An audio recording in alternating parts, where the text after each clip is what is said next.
পৌষের রাত কাটল খোলা আকাশের নিচে। কয়েক ঘন্টার আগুনে ছারখার সংসার, সর্বস্ব হারিয়ে ভস্মের মধ্যেই গেরস্থালির শেষ সম্বল খোঁজার চেষ্টায় নিউ আলিপুরের পুড়ে যাওয়া ঝুপড়ির বাসিন্দারা।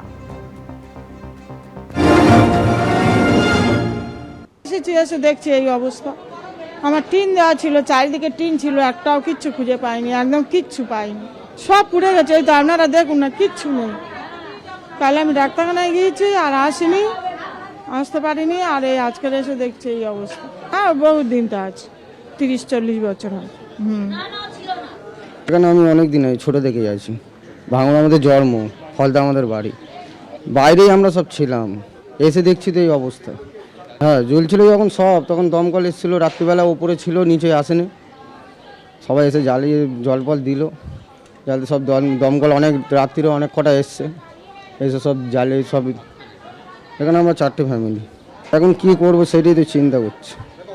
আজ মান্টি পারবেশ স্কুল আছে, ওখানে স্কুলেই ছিলাম। ওখান থেকে খাওয়া দাওয়া দিয়েছে, বাচ্চাদের খেতেও দিয়েছে, একটা করে কম্বলও দিয়েছে গাড়িতে থাকার জন্য। 3 দিন ওখানে ব্যবস্থা করেছে খাওয়া দাওয়ার, ওখানে 3 দিন ওখানে থাকতে বলেছে। তারপরে এবার কী ব্যবস্থা করে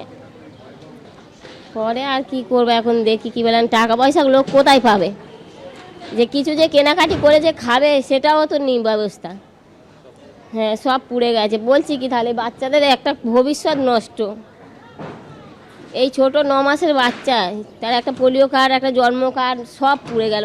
স্বামী স্ত্রী আধার কার্ড, ভোটের কার্ড, ব্যাংকের বই সব এখানেই ছিল, সব পুড়ে গেল। তাহলে আর পাবো সেগুলো?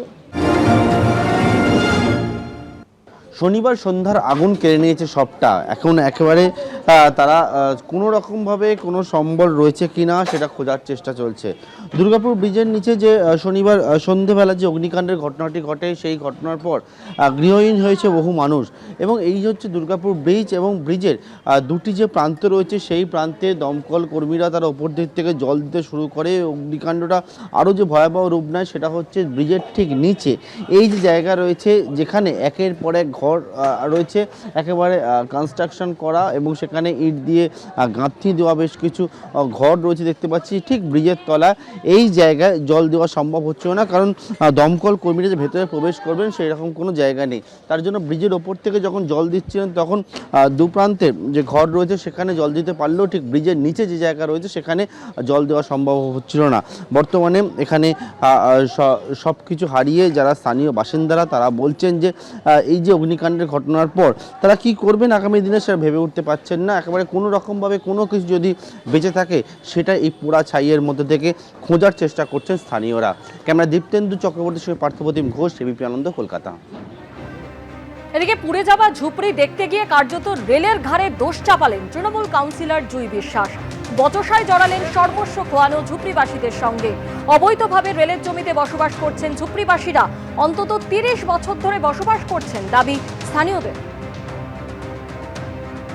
20-25 বছর যাবৎ এই যে জায়গার ঘিরে রয়েছে রেলের তো কোনো হেলদোল নেই। আমরা দেখতে পাচ্ছি না রেলের তরফ থেকে যে এখানে কোনো দিন ইন্সপেকশনে এসছেন, কীভাবে আছেন মানুষগুলো, কেন আছেন, বা এদের কোনো কোথাও রাখা যায় কি না, পুনর্বাসন দেওয়া যায় কিনা, কোনো ব্যবস্থা করেন না। ভোটার কার্ড ওই 500-600 জনের মধ্যে হয়তো 20 জনেরা হয়েছে, তারা হয়তো বানিয়েছে বহু বছর ধরে আছে বলে। কিন্তু ভোটার কার্ড থাকা মানেই তো আমি একটা অবৈধ রেলের জায়গার মধ্যে জবরদখল করে ঝুপড়ি বানিয়ে থাকতে পারি না, এবং তারা থাকেনও না। সবচেয়ে বড় কথা, যারা বলছেন ভোটার কার্ড আছে তারা ওই ঝুপড়ি বানিয়ে ভাড়া দিয়ে দেন। একজন আরেকজনকে ভাড়া দিচ্ছেন, আরেকজনকে ভাড়া দিচ্ছেন, কোনো কাগজপত্র নেই, মুখে মুখে ভাড়া হয়ে যাচ্ছে, পুরোটাই অবৈধ। কিছু যেটা পড়ে আছে ওইটাই পেঁচেছে ভাই, আর কি বাজবে, আর কিছু আছে। আমার একটা নাতি অসুস্থ, আগুন লাগলে আর কি করে, কি তখন নিজের চাল অন্ধকার হয়ে গেছে, হাওয়া করে চলছে। রাত ওই স্কুলে থাকতে দিয়েছে, আমাদের খাওয়া দাওয়াটাও ভালো দিয়েছে, জামা কাপড় ওই গায়ে দেওয়া। আছেন এখানে 30 বছর।